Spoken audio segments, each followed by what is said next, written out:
Panevėžio Aukštaičių Žemaičių bendruomenė mini veiklos 10-metį. Jubiliejinėme renginyje bendruomenės narius sveikino miesto vadovai ir partneriai.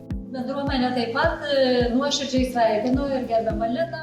Stiprios mūsų bendruomenės yra ir dėl savo veiklų, tokių tikrai netradicinių, o tuo pačiu ir tradicinių veiklų, ir tiek žmonių sambūriuose jie dalyvauja, ir pagrindinėse šventėse mūsų miesto dalyvauja. Tai yra labai gražu.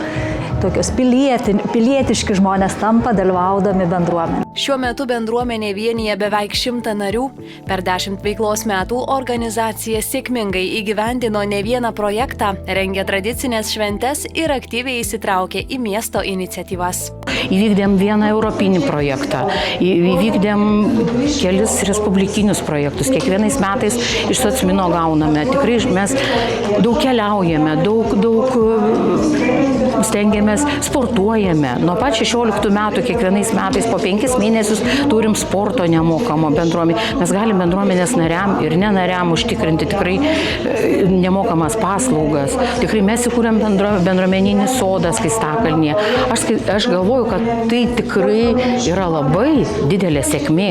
Nuo nulio iki tikrai žinomumo ir kaip malonu, kai mus myli ir bendruomenės mus myli ir susirenka tiek daug pagerbti žmonių. Tai bendruomenė, kuri ieško iniciatyvų, idėjų, kažką tai naujo sugalvoti. Šiais metais vėl naujos iniciatyvos, kad, sakykime, tas projektas jų senjoram, sugrįžkė jaunystė, kur, sakykime, mūsų senjoram labai trūko tų šokių vakarų. Mūsų senjorai patys važiuoja į Šiaulius į Vakarones, tiesiog bendruomenė padarė pilotinį projektą rudenį prie Pragiedrulių. Tai manau, kad mes padarysim taip, kad po to mūsų šiauliečiai važiuotų senjorai į Panevėžį. Veiklos taip suvienijo, kad kaimynai tapo tarsi giminės.